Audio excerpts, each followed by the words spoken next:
Hello everyone, welcome to the static as.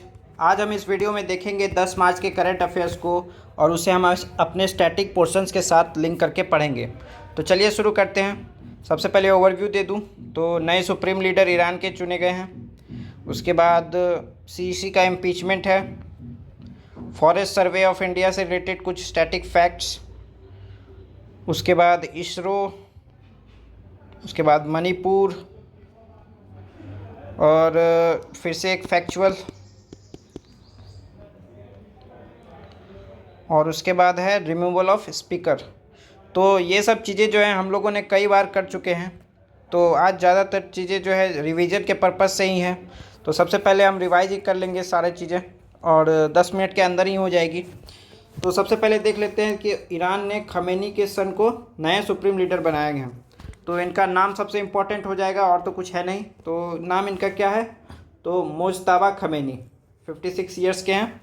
तो ये अब ईरान के नए सुप्रीम लीडर हैं। अब आगे बढ़ते हैं। Opposition lines of motion seeking CEC impeachment. तो सीईसी का तो इम्पीचमेंट होता नहीं है, पहले तो अपोजिशन को ये पढ़ लेना चाहिए। सीईसी का रिमूवल होगा और इम्पीचमेंट किसका होगा? प्रेसिडेंट का होगा सिर्फ। अब आगे बढ़ते हैं। तो इलेक्शन कमीशन ऑफ इंडिया हमारे लिए रिवाइज करने के लिए सबसे इम्पोर्टेंट आर्टिकल 324 में है और पार्ट 15 में इलेक्शंस हैं 324 से 329। और इलेक्शन कमीशन ऑफ इंडिया को इस्टेब्लिश कब किया? तो 1950 में किया। इसके कंपोजिशन में तो CEC plus other election members. तो ये टीएन सेशंस के टाइम से पहले सिर्फ एक चीफ इलेक्शन कमिश्नर होते थे। इनके बाद जो है अदर इलेक्शन कमिश्नर का भी ऐड किया गया। तो अभी कितने हैं? तो 1 chief election commissioner and 2 other election commissioners. इनको अपॉइंट कौन करता है? तो president on recommendation of selection committee. Selection committee के मेंबर कौन कौन से हैं? तो पीएम हैं, एलओपी हैं, और पहले चीफ जस्टिस ऑफ इंडिया थे, लेकिन अभी इसको बदल के cabinet member nominated by PM कर दिया गया है। इनका रिमूवल लाइक अ सुप्रीम कोर्ट जज काफ़ी टफ होता है। वैसे ही पहले कि 100 मेंबर्स लोकसभा में रिजोल्यूशन लिख के लाएंगे या फिर 50 मेंबर्स राज्यसभा में। उसके बाद स्पीकर के पास जाएगा, स्पीकर डिसाइड करेंगे एडमिट करना है या नहीं। अगर एडमिट कर लेते हैं तो 3 पैनल के मेंबर बनाई जाएगी। मेंबर में कौन कौन से पर्सन होंगे? तो चीफ जस्टिस ऑफ इंडिया या फिर सुप्रीम कोर्ट के हाईएस्ट सीनियर मोस्ट जज, उसके बाद चीफ जस्टिस ऑफ किसी भी हाई कोर्ट के, और उसके बाद डिस्टिंग्विश्ड ज्यूरिस्ट। ये तीनों मेंबर डिसाइड करेंगे। अगर चार्जेस फ्रेम्ड होते हैं तो ठीक है, फ्रेम हो गए तो हाउस को 2/3 present and voting plus 50% of the total strength of the house के साथ पास करना होगा। फिर दूसरे सदन में जाएगा, दूसरे सदन में भी 2/3 majority plus 50% of the total strength के साथ पास करेंगे। उसके बाद प्रेसिडेंट ऑर्डर निकाल देंगे उनके रिमूवल का। ये कौन से एक्ट से कंडक्ट होते हैं? तो जजेस इंक्वायरी एक्ट 1968 से। अब आगे बढ़ते हैं। रिमूवल हमने देख लिया। और इलेक्शन कमिश्नर्स का रिमूवल कैसे होगा? तो प्रेसिडेंट सिर्फ चीफ इलेक्शन कमिश्नर अगर रिकमेंड कर देंगे प्रेसिडेंट को कि इनको रिमूव कर दीजिए तो रिमूव हो जाएगा। फंक्शन इनके क्या हैं? तो वही इलेक्शन कंडक्ट कराना।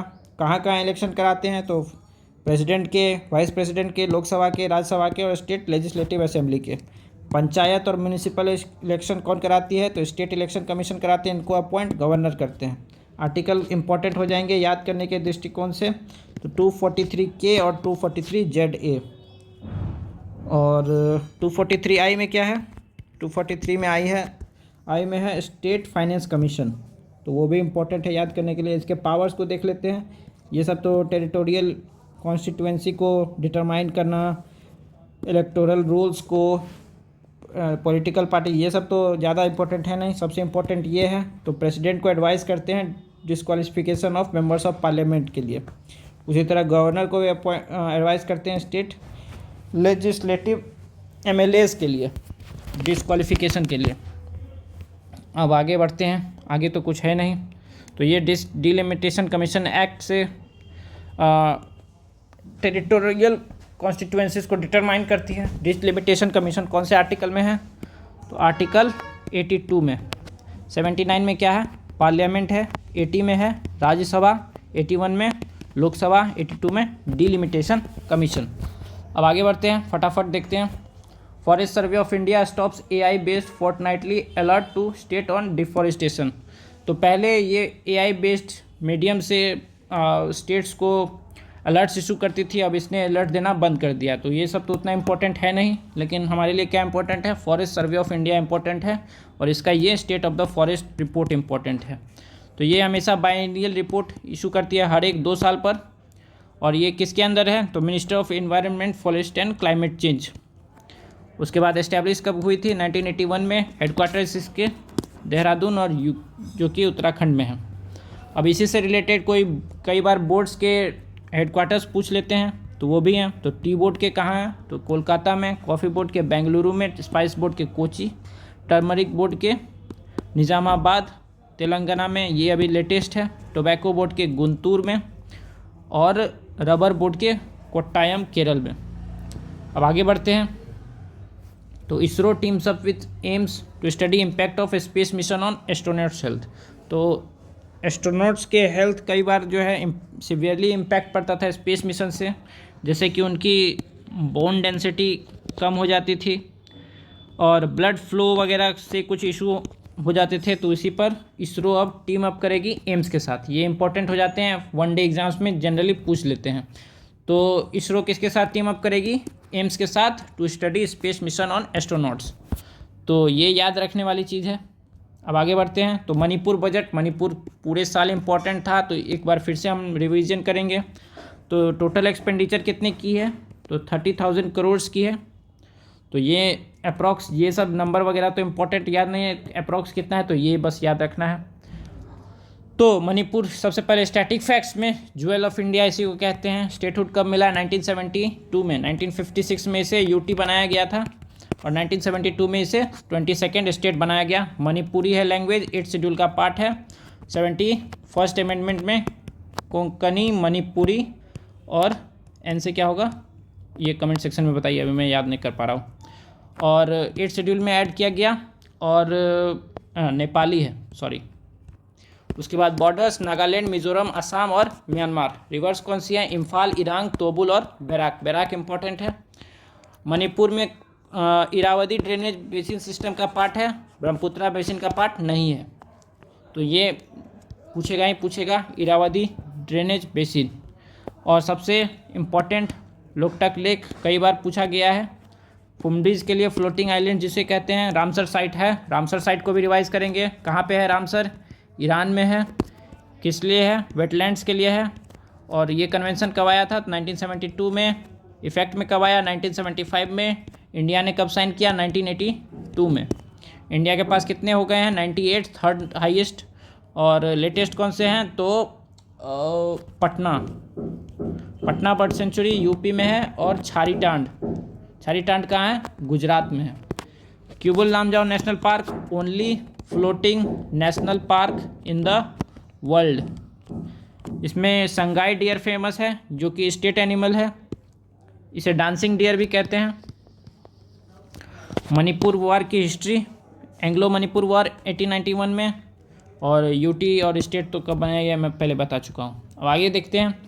तो 1995 में एक रूल लाया गया था कि पंचायत इलेक्शन में जिनके भी 2 से ज़्यादा बच्चे हैं, तभी पॉपुलेशन ज़्यादा था, तो 2 से ज़्यादा बच्चे जिनके हैं तो उन्हें पंचायत इलेक्शन में पार्टी खड़े होने की परमिशन नहीं थी। तो अब उसी को राजस्थान हाउस ने बिल पास करके स्क्रैप कर दिया है उस रूल को।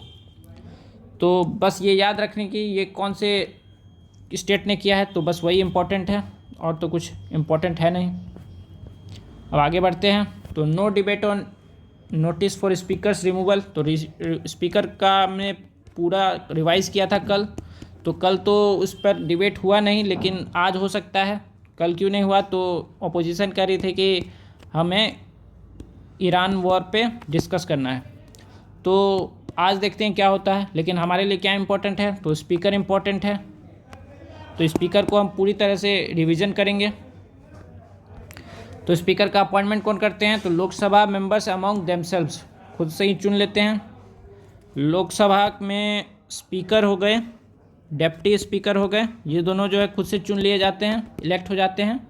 और एक पैनल फॉर चेयरपर्सन्स होते हैं, तो इनको स्पीकर नॉमिनेट कर देते हैं, ताकि जब ये दोनों नहीं रहेंगे तो ये इनमें से कोई एक 10 मेंबर का पैनल होता है, इनमें से कोई एक लोकसभा को चेयर करेंगे। आर्टिकल 93 में ये बात है।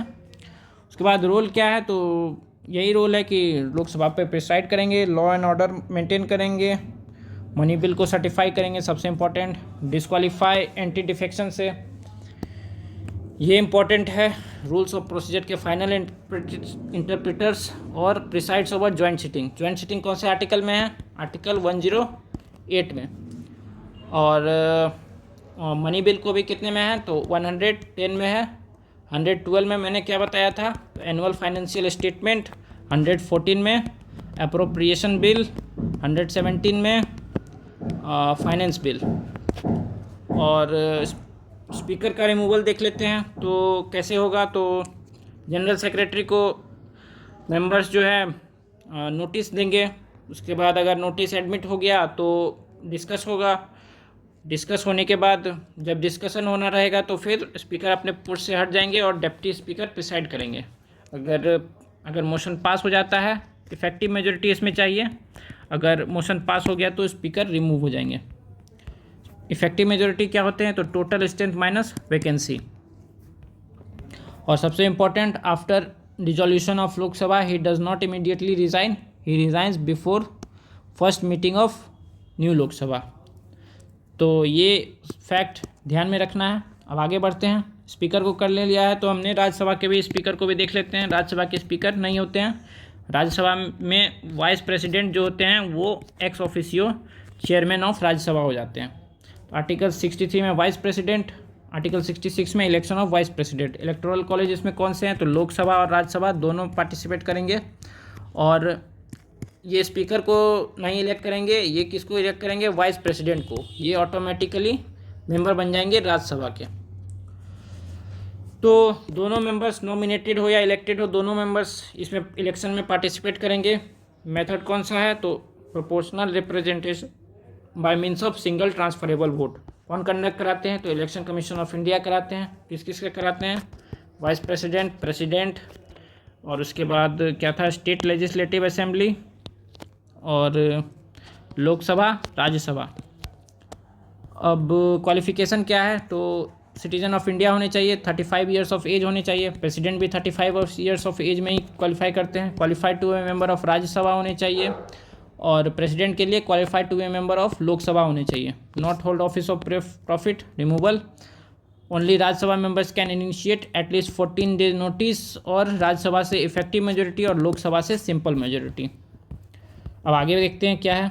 तो आगे इतना ही न्यूज़ है।